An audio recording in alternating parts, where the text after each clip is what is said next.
all these tensions have contributed to making America a land of striking contradictions. Consider how today the United States is the Western democracy where creationism and skepticism of climatic science have by far the most weight, but how it's also one of the nations that's done the most to promote the spread of science, and how Americans were the first people on the moon. Consider how the United States is the Western democracy where clashes over reproductive rights and women's rights are often the most vigorous. And yet, how American suffragettes and trailblazers were among the pioneers internationally for women's rights. And how the birth control pill that played a big role in the sexual revolution was invented by American scientists. Consider how America was the first, and only so far, Western democracy to ever elect a person of color as its head of state. And how 8 years later, it elected a man who claimed that his predecessor was not really American because he probably had a forged US birth certificate.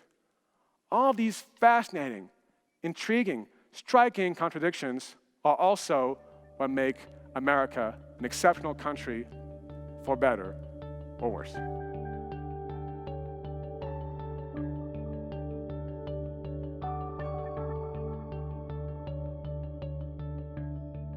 So welcome to Cambridge Forum here in Harvard Square. Thank you all for joining us for what promises to be an evening of stimulating intellectual engagement.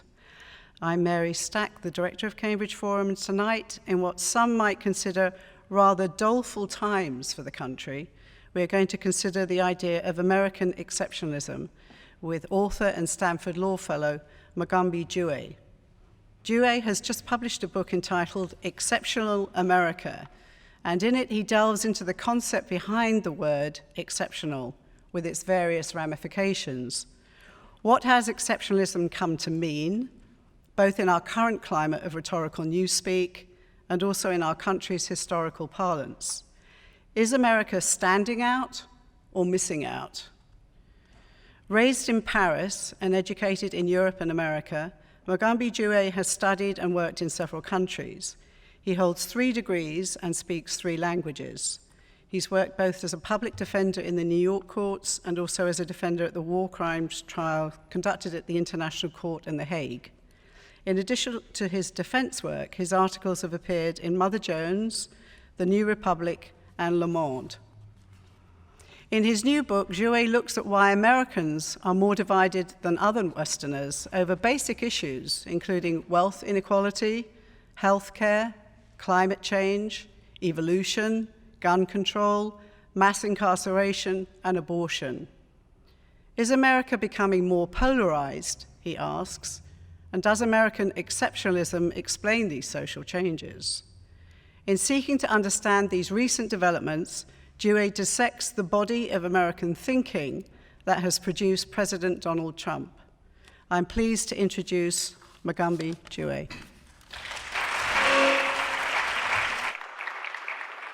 My book aims to answer 3 fundamental questions. How did America go from Barack Obama to Donald Trump? Why is modern America so intensely polarized? And how is this explained by American exceptionalism? To answer these questions, we must look at unique dimensions of American history, culture, politics, law, economic attitudes, religious beliefs, race relations, foreign policy, and beyond. That is what American exceptionalism has historically meant, that America is an exception within the Western world. This may surprise you, because many people nowadays think that American exceptionalism means a faith in American superiority, that America is a special country chosen by God to be a beacon of light to the world. From this angle, exceptionalism would mean exceptional in the sense of outstanding, phenomenal, or superior. However, historically, American exceptionalism has primarily meant that America is an exception, objectively and descriptively, especially compared to other Western democracies, European countries, Canada, Australia, and New Zealand. And in my book, I argue that the extraordinary polarization of modern America is a dimension of what American exceptionalism truly means. Again, exceptionalism means an exception. So America is the only modern Western democracy to still have the death penalty. And it's the only one to lack a universal healthcare system. And these are not inherently good or bad things. It all depends on what you think of the death penalty or universal healthcare. And these are the types of questions that profoundly divide Americans. And they call into question the common narrative that America and Europe are now alike. And it's true, we see similar phenomena on both sides of the Atlantic with the rise of anti-immigrant, nativist, populist movements with Donald Trump's movement in America and far-right European parties. However, people tend to overlook that America still is very different, and that Americans routinely clash over a broad range of fundamental questions that are either not controversial or much less controversial elsewhere in the modern Western world, such as whether people should have a basic right to health care, whether special interests should be allowed to spend unlimited money on political campaigns and on lobbying, whether climate change is a hoax, a myth, or a scientific reality, whether creationism or the theory of evolution should be taught in public schools, whether women should have a right to abortion, whether contraception should be provided as part of people's health insurance programs, whether abstinence-only sexual education or comprehensive sexual education should be taught, whether people should have an unbridled right to bear arms, whether to have the death penalty, whether to have mass incarceration on a scale not only unprecedented in American history, but virtually unprecedented in the history of humankind, and whether it is appropriate to reintroduce torture into Western civilization as a means of fighting terrorism. Europeans tend to have vigorous and acrimonious debates, but these are not the types of issues that tend to divide them, barring a few exceptions, such as abortion in Ireland and Poland. And as I look at the path of American democracy in my book, I also trace my own path in this country. Unlike Barack Obama, I was actually born in Kenya. My father is Kenyan, my mother is French, from Brittany, the Celtic region of France. And after being born in Nairobi, I grew up in Paris, not very far from the Eiffel Tower, in a multicultural environment, speaking French with my mom and English with my dad. But my roots are in America, in a sense, because my parents met at Columbia University in New York as international students. I first set foot in the United States when I was 8 years old. I visited my father, who had become a professor in California, and from then on, I became fascinated by this country, by its cities, its landscapes, its culture, its people. So when I went back to Paris, America was never far away from my mind. I spent a lot of time thinking about this country, consuming American popular culture, from movies to music, reading about American history, and enjoying American literature. I also came back to America a few times on vacation as a teenager, and ultimately I decided to move to America for college. So when I was 17, I left Paris, France, for not Paris, Texas, but for Houston, Texas, to attend Rice University. It's a tremendous institution. I learned a lot there, and I also had a chance to broaden my horizons. I experienced Southern hospitality. I also met people who were very warm and welcoming, but also faced a culture shock because I saw things that I had never seen before in France, such as people who routinely said grace before meals, people who held fervent evangelical beliefs, and people who had never left their country, even though they were part of the middle class, except perhaps to go to Cancun. Now, of course, the South is a land of diversity in every sense of the word, from demographic diversity and diversity in terms of people's beliefs, but still, these types of traits are quite common in red states. And after my time in the Bible Belt, I also spent time living in New York City, in Chicago, spent time in New England, in California, Washington, D.C., Georgia, Alabama. And what struck me was not only the huge contrast between America as a whole and France or other Western nations, but the huge contrast within the United States. Now, this may seem obvious at first. Of course, everyone knows that a regional divide has been a big part of American history, and that was, of course, part of the driving factor behind the Civil War between North and South. What people tend to overlook is that a regional divide of this magnitude is extraordinary by international standards. If you leave Paris for more rural regions of France, you may meet people who are more conservative. By the same token, if you leave Amsterdam for more rural regions of the Netherlands, you may meet people who are more conservative, so on and so forth. But you will rarely meet people who widely think that universal health care is a tyranny of socialized medicine, that climate change is a hoax, that everyone should have the right to bear arms, and that abortion is one of the greatest evils that the world has ever known. But these are common beliefs in red states. However, looking at the data, we see that there's not only a major regional divide in America today, there's also a major partisan divide that transcends regional differences, and that even blue state Republicans tend to take very hardline and peculiar positions on a broad range of issues. Case in point, Donald Trump. He's a New Yorker. And two of his main supporters during his very hardline, very provocative, and quite far-right presidential campaign, which was filled with conspiracy theories, were blue state Republicans, including Rudy Giuliani, the former mayor of liberal New York City, and Chris Christie, the governor of New Jersey.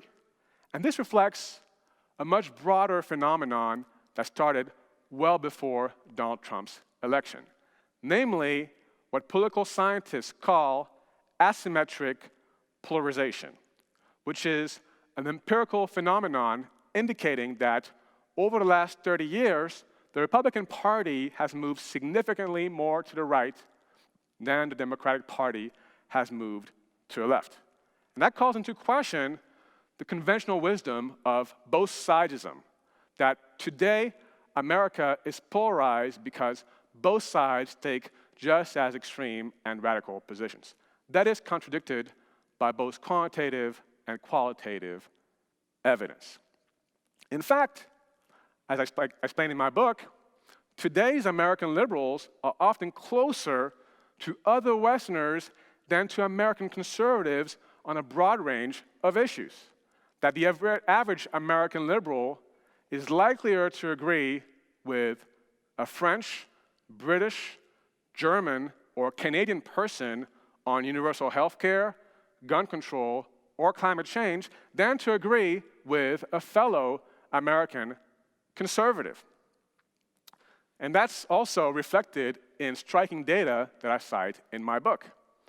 During the 2012 US presidential election, opposing Barack Obama to Mitt Romney, a poll found that a striking 90% of Europeans would have voted for Obama over Romney. That means that even European conservatives are far likelier to identify with American liberals and the Democratic Party than with American conservatives and the Republican Party.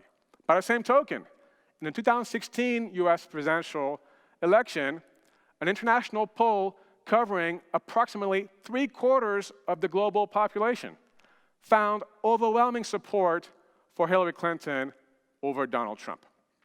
And that's because American conservatives have largely become outliers in the modern Western world because of their peculiar ideology, which has been a driving factor behind asymmetric polarization. which is itself a big factor behind the extraordinary polarization of modern America, which I argue is a dimension of what American exceptionalism truly means. Now, of course, some of you, again, may say, wait, American exceptionalism, isn't that really the belief that America is a special country chosen by God to be a beacon of light to the world? Well, no. Well, not really. At least that is not what the concept has predominantly meant throughout history. Some people trace the concept of American exceptionalism to Alexis de Tocqueville, or Tocqueville with an American accent, the Frenchman who traveled to the United States in the 1830s and wrote the masterpiece, Democracy in America. And it's true that Tocqueville wrote that America is an exceptional country, but he meant that America is an exception. Yes, he praised Americans in many ways, such as for their trailblazing democratic institutions, for their sense of innovation, for their sense of civic duty as well. But he could be critical of Americans in other ways, such as for their common support for slavery, mistreatment of Native Americans, and for what he often felt was a sense of anti-intellectualism and materialism among his interlocutors.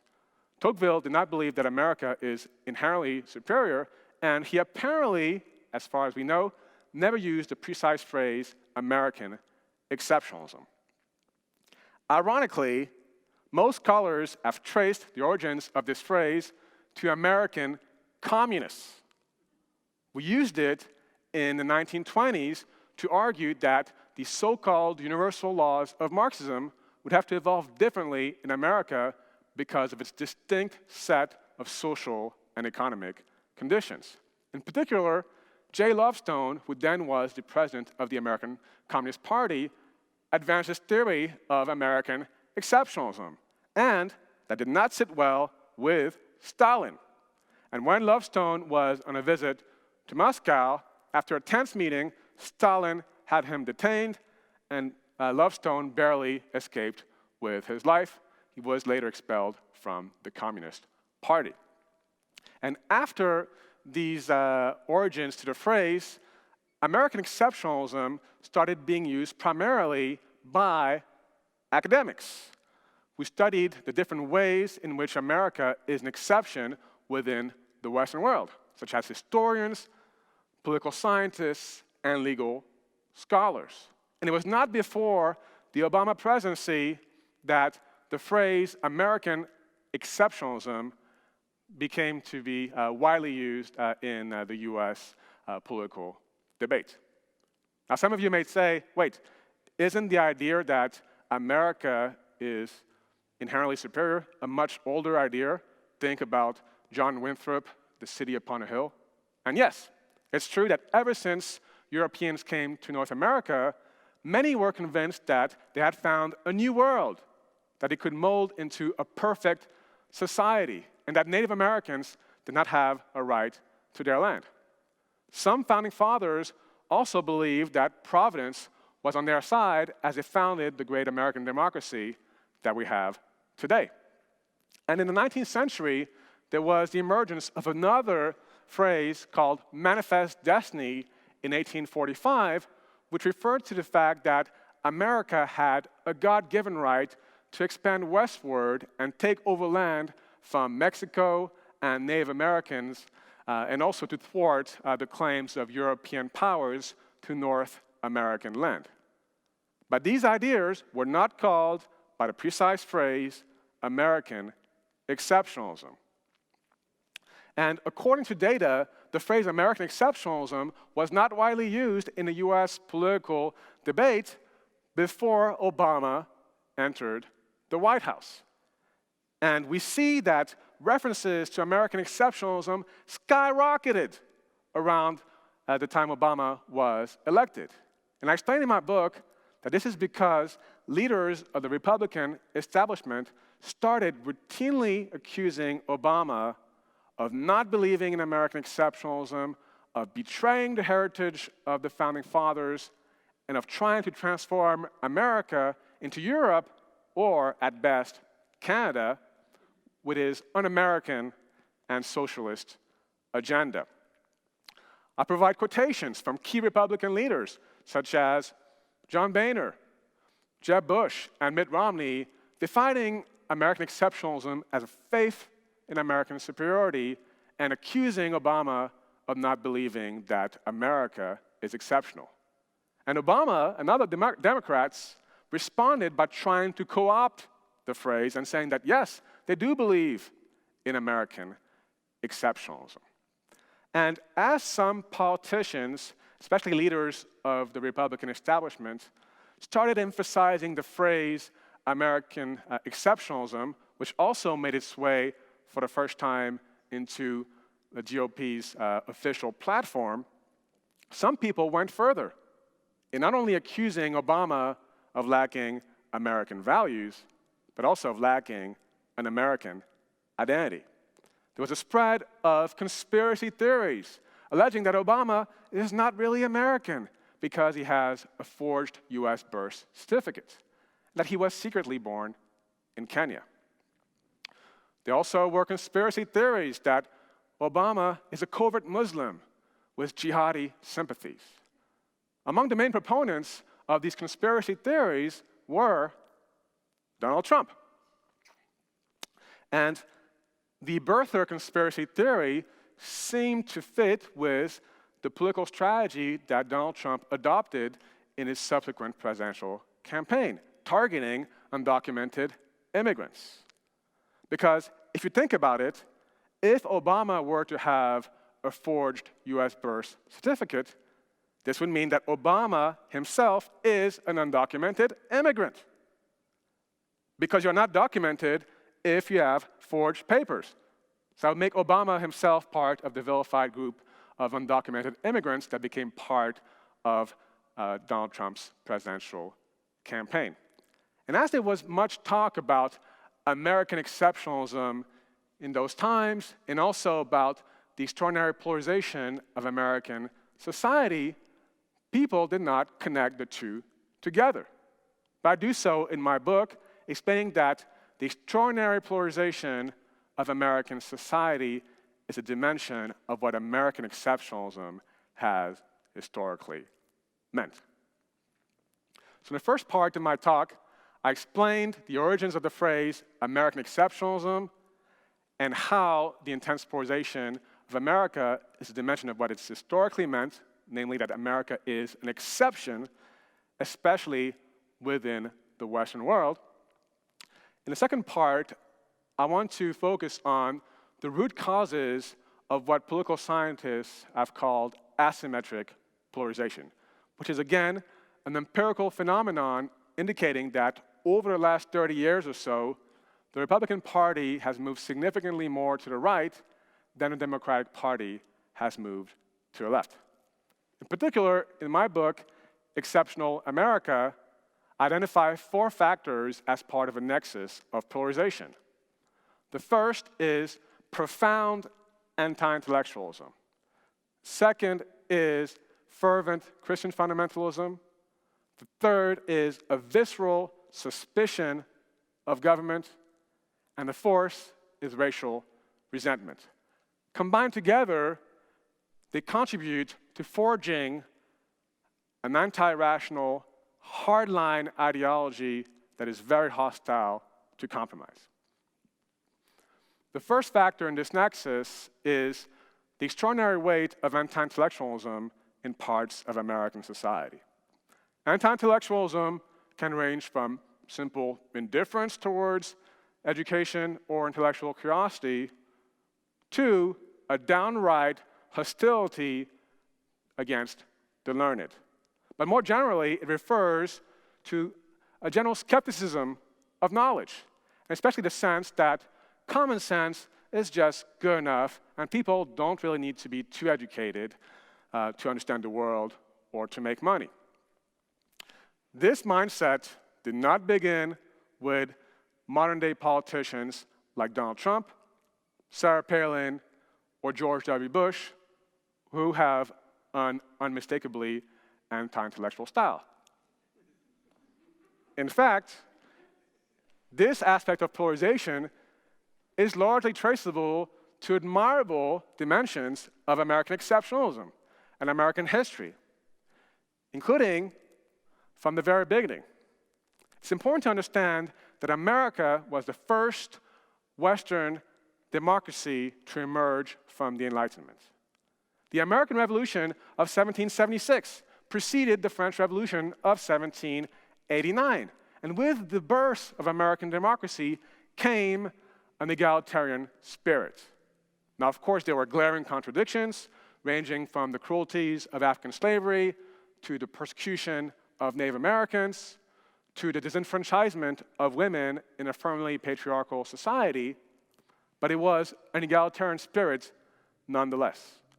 And as the historian Richard Hofstadter explains, this egalitarian spirit fostered a populist conception of democracy that started equating education with elitism, perceiving education as a badge of the ruling class and the pseudo-aristocracy, and that fostered the notion that people really don't need to be too educated because common sense is just good enough. Ironically, many of the founding fathers of the United States were intellectuals, men of the Enlightenment, polymath, highly cultured, very well read. Some, like Thomas Jefferson and Benjamin Franklin, even engaged in scientific experiments. Yet, the politicians today, who are often the most inclined to invoke the heritage of the founding fathers, are often also, paradoxically, among the most anti-intellectual. And anti-intellectualism contributes to the extraordinary polarization of American society because it fosters ignorance, gullibility, receptiveness to conspiracy theories, and more generally, a skepticism of education. And overall today, notwithstanding the rise of far-right European parties, conspiracy theories, disinformation, naked propaganda are much more common in the US political system, and they have been for quite a long time. The second factor in this nexus of polarization is the weight of Christian fundamentalism in parts of American society. Fundamentalism goes beyond mere religious conservatism because millions of Christian conservatives throughout the world do not interpret the Bible literally. According to data, between a third and 40% of Americans are creationists, who think that human beings were created by God in their present form and that the theory of evolution is false. A similar proportion believe in apocalyptic biblical prophecies about the imminent return of Jesus Christ. These types of beliefs are very rare within the modern Western world, except in America. And within America, they are primarily concentrated in conservative America. However, another substantial proportion of Americans lean towards liberal or moderate conceptions of Christianity. And that calls into question the conventional wisdom that America today is mainly polarized between believers and non-believers. Yes, the number of non-believers has risen in recent years, so has the number of people who are not affiliated with a church, and yet it's important to note that, especially by the standards of the modern Western world, non-believers are a limited proportion of the American population. And that the main divide is among people of faith, especially between Christian fundamentalists who have historically resisted modernity and liberal or moderate Christians who have embraced it. The weight of Christian fundamentalism in American society has been shaped by different facets of American exceptionalism, including the fact that Americans have not experienced as long a history of religious conflict and clerical domination as Europeans did in pre-modern times. As a result, Americans have become less suspicious of organized religions, not seeing them oftentimes as social institutions, and often seeing religions as mere means of worship or self-help, which has enabled radical conceptions of Christianity to develop in certain parts of the country with limited critical analysis. Today, Christian fundamentalism does not only shape very hardline positions on theological questions, it also tends to shape very hardline positions on social policy matters, such as abortion, contraception, and gay rights. But beyond that, it also shapes a hardline, anti-rational, anti-intellectual, black and white, authoritarian mindset that extends way beyond religious questions. And that is part of the reason why many Christian fundamentalists have strongly identified with Donald Trump's movement. After all, he does not appear to be particularly religious, even though he says that the Bible is his favorite book, alongside The Art of the Deal. And another part of the reason why Christian fundamentalists identify with Donald Trump's movement is that they support his agenda, such as on denying the reality of climate change, expelling undocumented immigrants, or repealing the Affordable Care Act, Obama's healthcare reform. But it's also worth noting that the extraordinary weight of Christian fundamentalism is, again, in sharp contrast with the views of many founding fathers who often were skeptical of Christian dogma. The third factor in this nexus of polarization is the visceral suspicion of government in parts of American society, especially the rise in the last 30 years of what the Nobel Prize-winning economist Joseph Stiglitz has called free market fundamentalism, which is a notion that big government, taxes, and regulation are the causes of virtually all economic problems. This mindset is very atypical within the modern Western world, including among conservatives, except in the United States. And within America, it also is atypical, even though it existed in earlier periods of American history and was quite prevalent, in fact, before Franklin Roosevelt's New Deal socioeconomic model. Today, America is the only modern Western democracy without a universal healthcare system.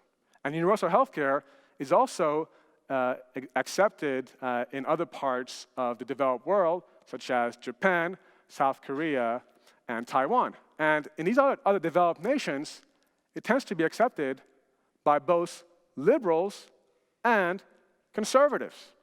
Even far-right European political parties tend to argue that universal health care is great, but it's for our people, not for immigrants. And that is a big part of the reason why Obama's relatively limited health care reform proved extraordinarily controversial in the United States. However, there was a time when both liberals and conservatives in America were in greater agreement about economic issues, especially after Franklin Roosevelt's New Deal economic model proved widely popular. In fact, Dwight Eisenhower did not have a fundamental quarrel with many New Deal programs.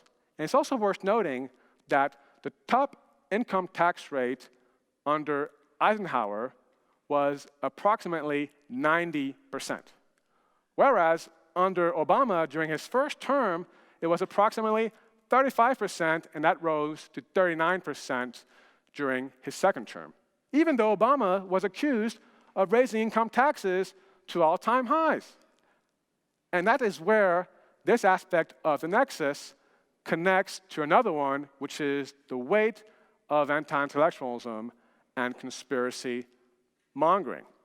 Because falsehoods about tax hikes that never occurred, about the hoax of climate change, play a significant role in driving people to hate the US federal government. And many of these conspiracy theories are supported or promoted by moneyed interests, such as the oil industry, thereby reflecting another dimension of American exceptionalism, which is that it's the Western nation where lobbying has the most influence over democracy.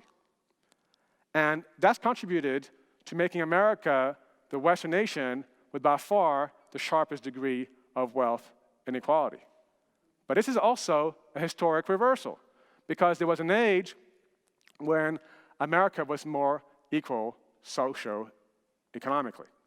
And it also connects to the other nexus of Christian fundamentalism, because a lot of evidence indicates that many of the people who are market fundamentalists also happen to be Christian fundamentalists, because there are ideological parallels in how to think about religion and the economy, and tend to have very hardline views that stress ideological purity. The last part of the nexus of polarization is the weight of racial resentment in American society.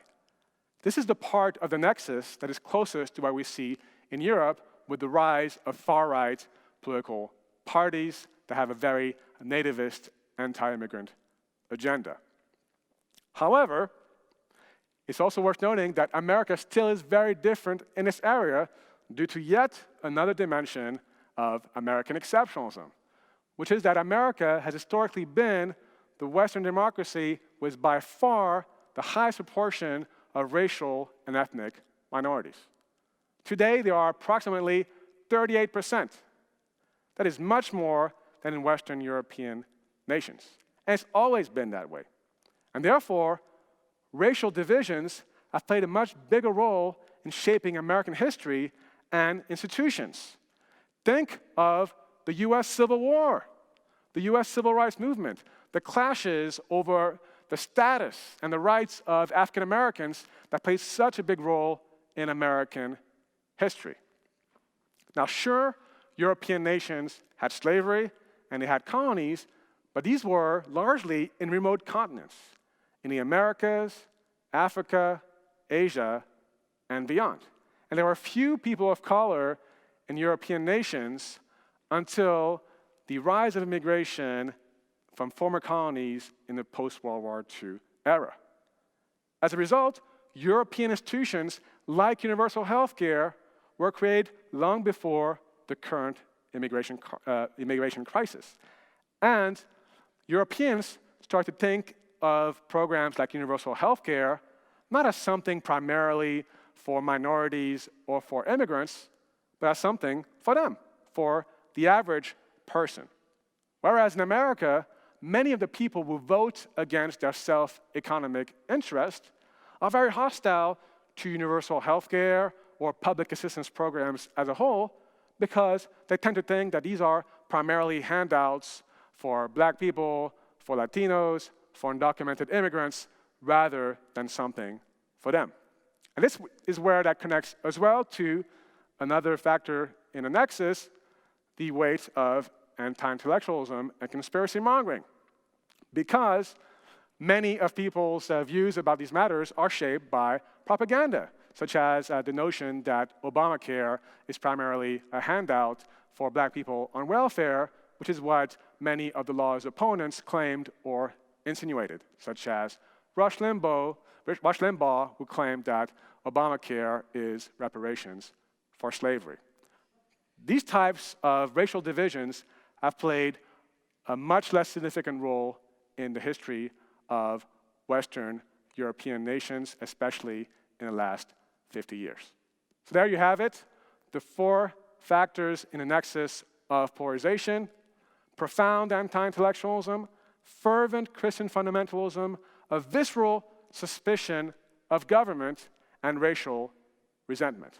All of these dimensions of American exceptionalism are themselves shaped by other dimensions of American exceptionalism, starting with the very beginning of American history and admirable traits of this country, including the fact that it was the first Western democracy to emerge from the Enlightenment.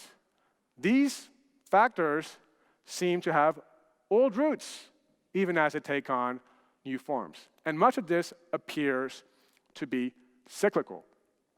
All these tensions have contributed to making America a land of striking contradictions.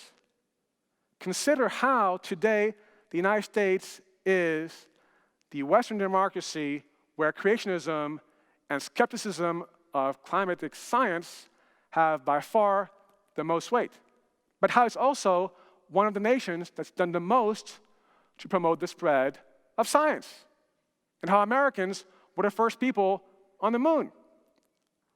Consider how the United States is the Western democracy where clashes over reproductive rights and women's rights are often the most vigorous. And yet, how American suffragettes and trailblazers were among the pioneers internationally for women's rights. And how the birth control pill that played a big role in the sexual revolution was invented by American scientists.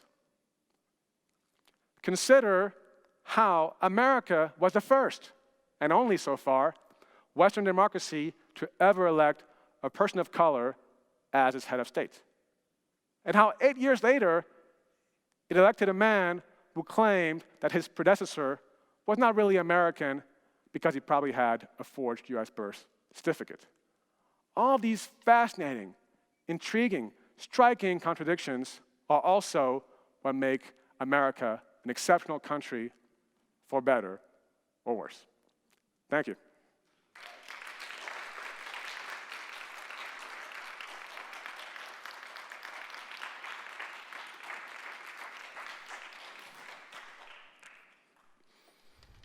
Well, before we open up everything for questions, I'm going to ask, after you recover for a moment, I'm going to ask you a couple of questions.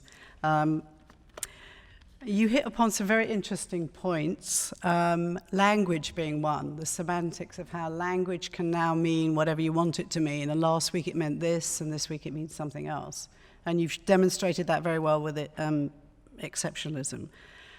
When did America start to equate opposition with anti-Americanism, when you never define what Americanism is? You're able to say someone is acting in an anti-American fashion, which implies they're unpatriotic, whatever that means, but you never have to define Americanism. So when did this start to be a phenomenon? Is it recent, or is it quite long-standing? It's arguably a long-standing phenomenon. Accusing people of having un-American values, of course, played a big role during the Red Scare and under McCarthyism, but it also reflects a broader pattern in politics, which is impugning people's patriotism. But what's interesting is that this claim is also not only made by American conservatives, but also by American liberals who accuse their opponents of being un-American, such as when they call for banning Muslims from entering America. And that's because there are many different conceptions of what it means to be an American and to share American values. Interesting point. In your book, you quote Camus, and you say, he said, one can judge a society by its prisons.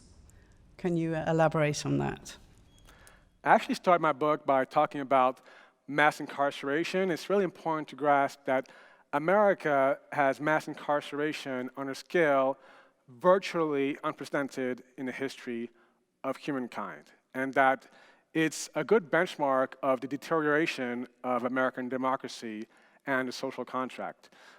Albert Camus, the Frenchman, argued that one can judge a society by its prisons. Fyodor Dostoevsky, the Russian novelist, wrote that you can judge a society's degree of civilization by entering its prisons. That's because one can tell how much a society values dignity and human rights, not by how it treats the most privileged members of society, but by how it treats the most vulnerable people. If it can recognize that even people accused of heinous crimes have fundamental rights and human dignity, that's a good benchmark of where America is. And that's also how I personally started my career. right out of law school, I became a public defender, that is, a human rights lawyer defending the fundamental human rights of Americans in the age of mass incarceration in Manhattan. And I start to see many of these dimensions of American exceptionalism within the US penal system, such as a parallel trend in wealth inequality at the same time as America was moving forward with mass incarceration.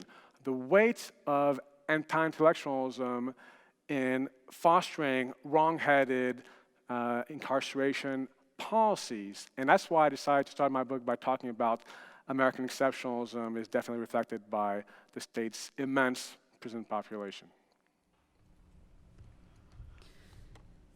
In your article, The Mother Jones piece, you talked about how Trump morphed his slogan from making America number one again to making America great again. What did he imply by great?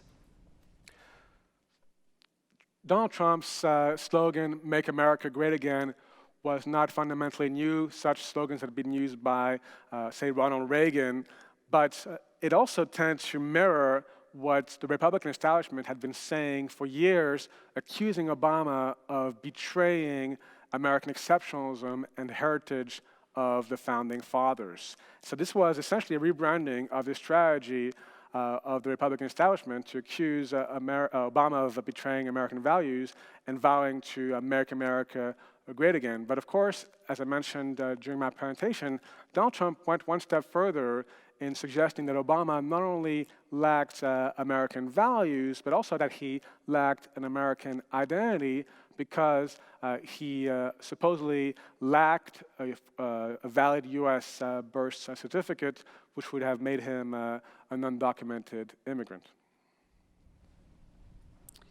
Last question. Macron's recent win in the French elections signals a push away from the drift to the right in Western politics. And The Economist this week said this was a great cause for optimism. Are you optimistic about this? Macron's victory is certainly reason for hope for democracy and human rights in Europe, but also beyond. It calls into question the rise of far-right populism that scapegoats immigrants and that equates globalization solely with the notion that an open world would be negative and we should go back to living in our own caves and not knowing people from other cultures and other backgrounds.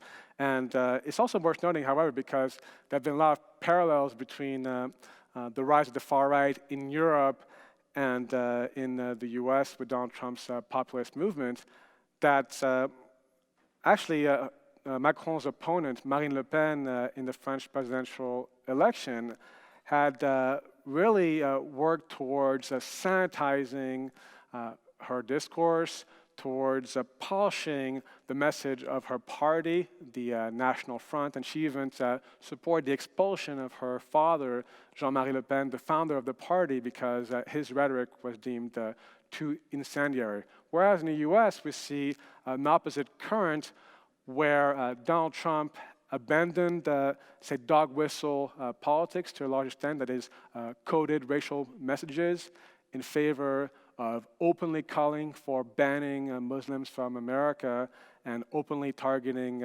immigrants and minorities in many ways, and that there's therefore a big difference in how they've operated as a matter of political strategy. Okay, would anyone like to pose questions? Please come up to the microphone and try and limit it to one.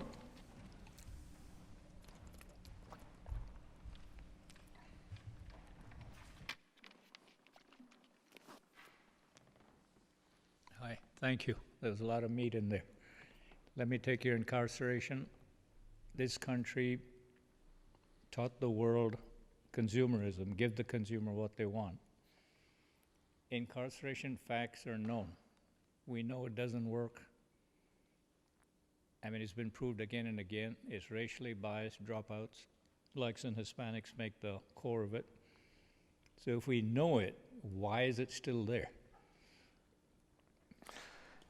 it's a reflection of the evolution of the American social contract in many ways, the harshening of social attitudes, disfavoring compassion, the growing acceptance of inequality and of discrimination not only against racial and ethnic minorities, but also against poor whites, who represent a significant segment of prisoners as well. And it's worth noting that at least for some time, there seemed to be reason for hope, because there was the growth of a relatively bipartisan consensus towards criminal justice reform. However, Donald Trump distanced himself from Republicans who had been calling for criminal justice reform. In fact, he proposed to make the penal system even harsher as part of his presidential campaign. And once elected, he made Jeff Sessions, the Attorney General, someone who's resolutely opposed to criminal justice reform, and recently instructed prosecutors in the federal system to systematically seek the harshest sentences possible, which is very striking, again, because America has mass incarceration essentially on world record levels. And a lot of experts have called into question whether mass incarceration helps reduce crime. And even if it could, it's very clear that it could be achieved by other means. Say, if you look at other Western democracies, they have a much lower murder rate than America, even though they're much less likely to incarcerate, and they don't have the death penalty. So thank you so much for being so articulate and putting everything, the pieces together, things that I've been thinking for a long time when people say, you know, it's equally the right and the left, when I don't feel like, I don't think that's the case. You know, I think the left is not left enough, and it's just trying to keep things sane. But my question, I guess there's so many things, is just, I'm always action-oriented, so I'm wondering what I can do other than trying to get people to read your book, because that's kind of an intellectual thing that a lot of people that you'd be wanting to try to work with, you know, are going to be resistant for precisely the reasons that you've mentioned. So what do you think we can do? It would be great if Americans could learn to live with each other more, to not live in a balkanized society. American liberals should make efforts to befriend American conservatives, notwithstanding profound disagreements over fundamental questions. In my time living in America, I've lived in many different regions of the country. I've known people with all sorts of political and religious beliefs, and oftentimes we profoundly disagreed, but we still respected each other as human beings, and we learned from each other's perspectives. And this is what people can do. Perhaps it will not have an immediate solution, but at least it will lead us to avoid demonizing each other.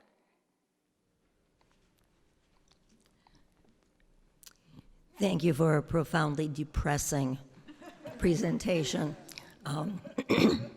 But I do have two questions. You talked a bit about propaganda and conspiracy theories, and I wonder if you would speak a little bit more about the role of the media in supporting the four factors that you've identified in that produce polarization. And then I wish you would talk a little bit more about that one little ray of hope you mentioned. This is a cyclical process. How has America got out of some of the depths of know-nothingism in the past? And do you see anything systemically, aside from individual conversations, that we might pursue in the future? With regard to the media, I describe in my book how the surge of wealth inequality in the United States also mirrored the growing deregulation of the media industry and the shift of many news organizations away from simply informing people in a thoughtful manner towards entertainment. Many started favoring soft news over hard news.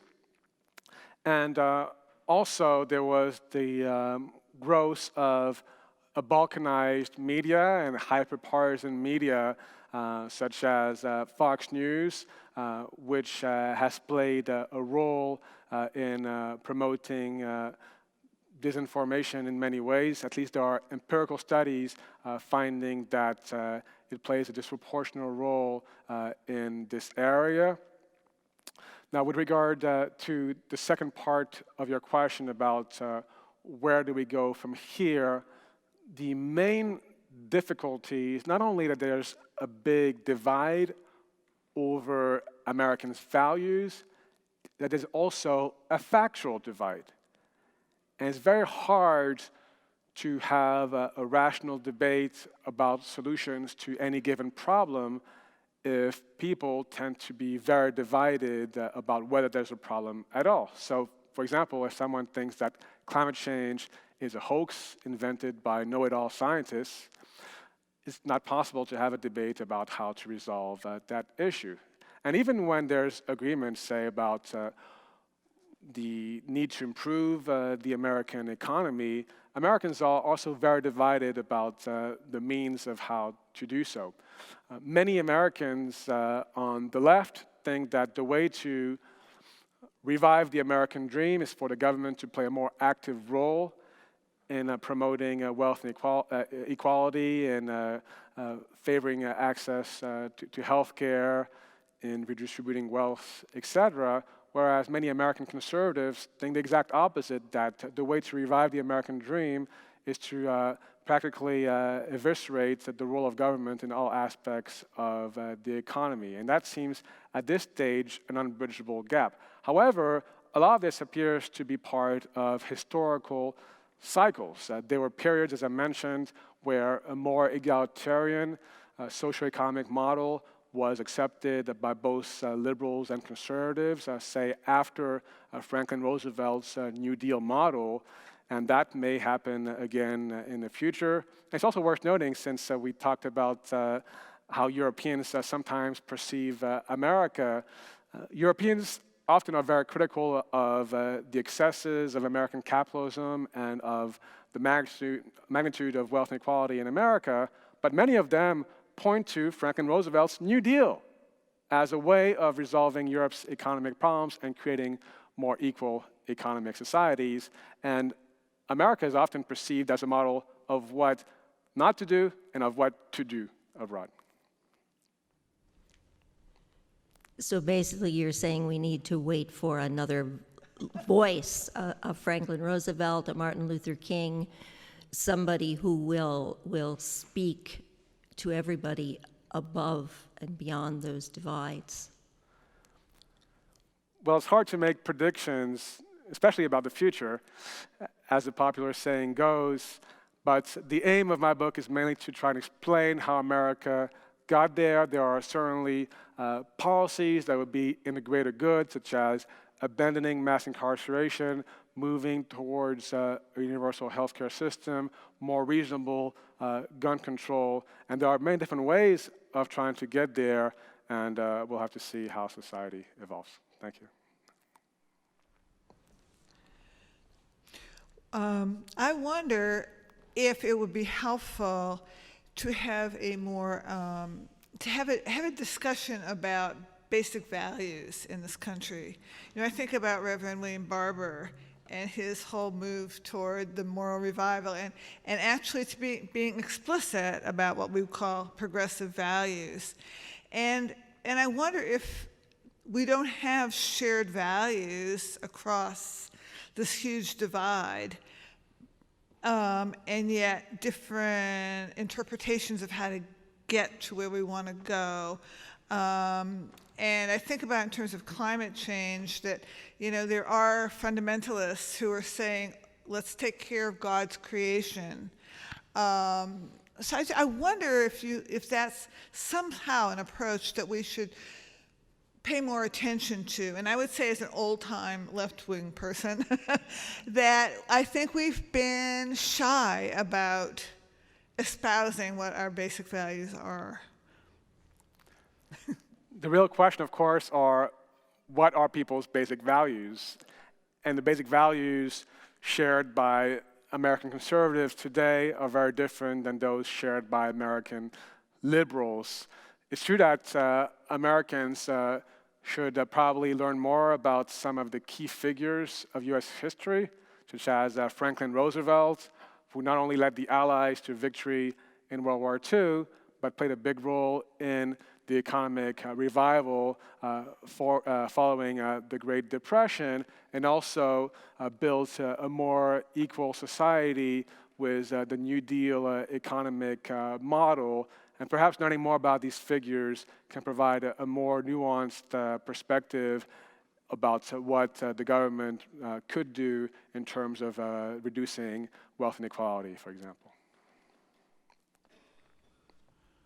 I want to go back to prediction.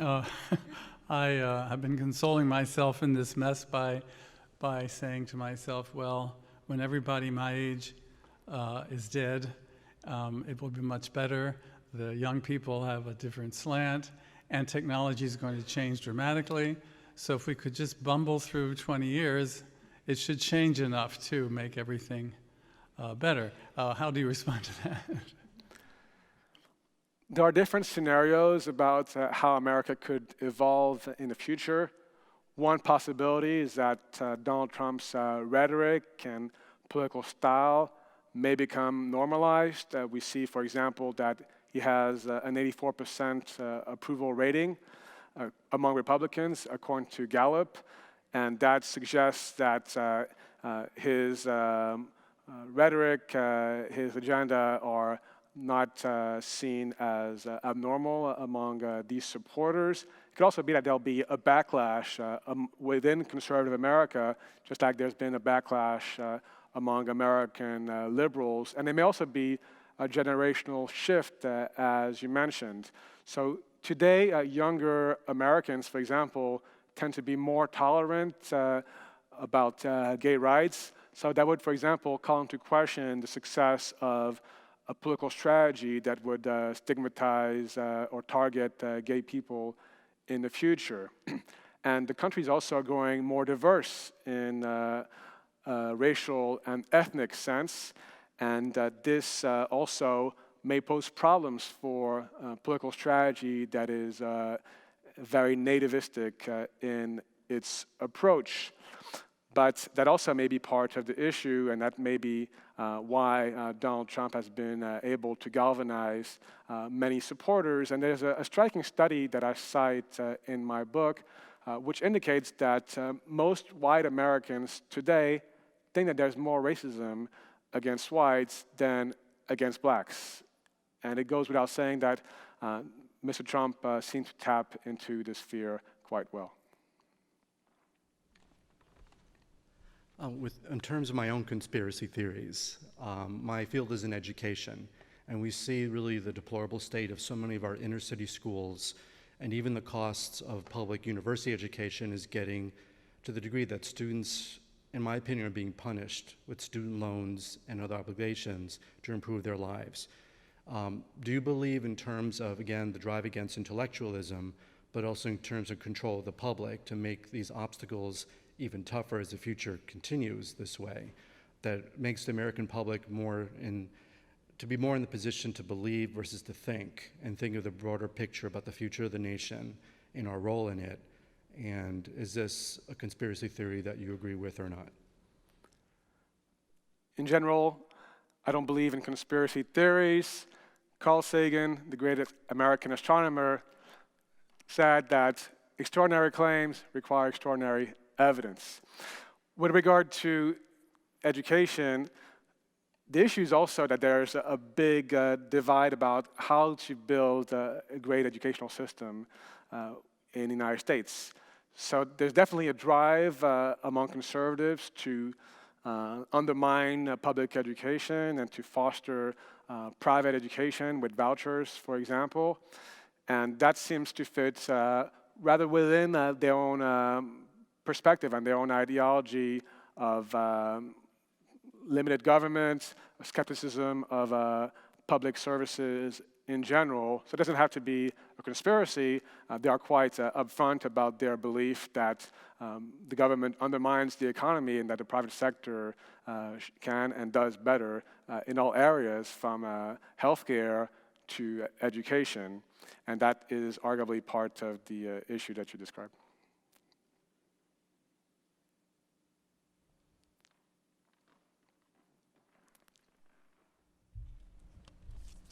Well, if there are no more questions, I'd just like to thank Mugambi Jouet for joining up so many interesting historical lines between cause and effect and give us a lot of food for thought here this evening.